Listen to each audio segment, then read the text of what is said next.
সম্প্রতি রাজ্যের বিরোধী দলনেতা শুভেন্দু অধিকারী তার সোশ্যাল মিডিয়া প্রোফাইলে একটি ভিডিও আপলোড করে লেখেন, গলসি 1 নম্বর ব্লকের মানকর গ্রাম পঞ্চায়েতের প্রধান ডালিয়া লাহা সরকারি জল প্রকল্পের বৈদ্যুতিক ভূগর্ভস্থ পাম্প বসাতে 10% কাটমানি দাবি করেন।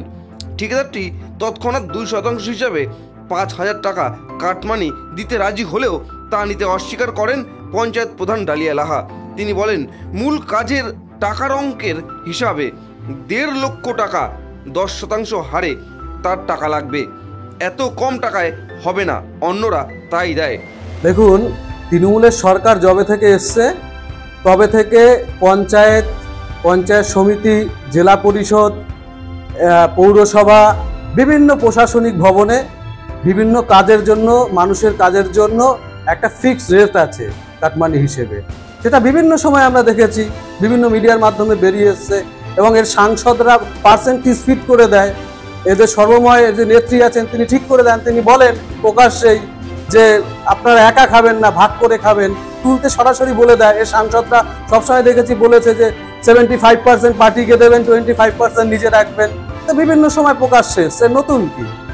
শুধু ওই পঞ্চায়েত পরে একটা ভিডিও বেরিয়েছে, বিভিন্ন জায়গায় ভিডিও বেরোয় না, সব জায়গায় ফিক্সড রেট আছে এদের। এই জিনিসগুলো দেখুন, একটা ভিডিও বেরিয়েছে না, হাজার হাজার ভিডিও বেরোচ্ছে, ঠিক আছে? আজকে হয়তো একটা ভিডিও পোস্ট করেছে, হাজার হাজার ভিডিও নিউজ চ্যানেলে আমরা এদের দুর্নীতি রেকর্ড করা, দুর্নীতি সারা পশ্চিমবঙ্গের আপনারা সবাই জানেন, নতুন তো আর কিছু নয়। এর আটকানো একটাই, সেটা হচ্ছে কি, এই সরকারকে বিদায় দিতে হবে 2026-এ। এই সরকারকে যতদিনে না বিদায় দেওয়া হবে ততদিনে এই দুর্নীতি থামবে না। বিজেপির সরকার আসলে পরে আপনারা ভালো করে জানেন 2014 সাল থেকে যে কেন্দ্রীয় সরকার আছে, আজ পর্যন্ত আমাদের যেসব রাজ্যগুলোতে বিজেপি সরকার আছে কোথাও কোনো দুর্নীতির বিন্দুমাত্র ছিটেফোঁটা আছে কখনো দেখতে পারেন? কোথাও কোনো দুর্নীতি নেই।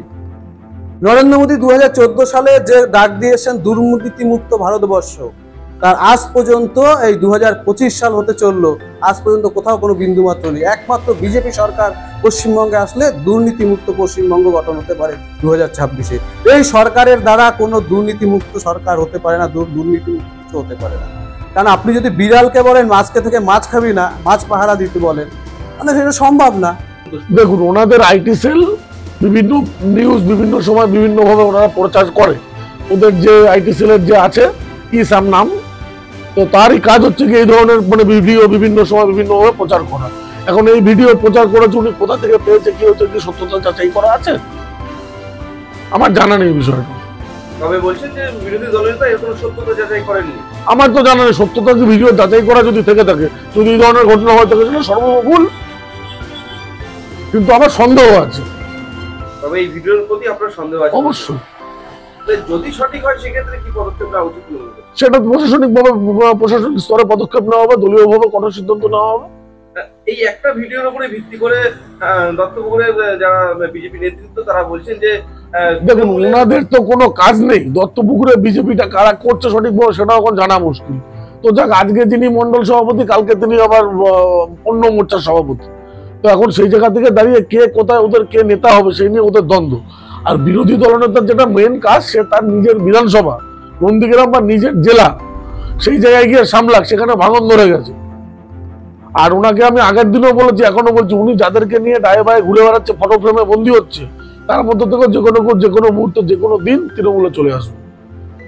উনি সেই জায়গাটাকে সামলাক।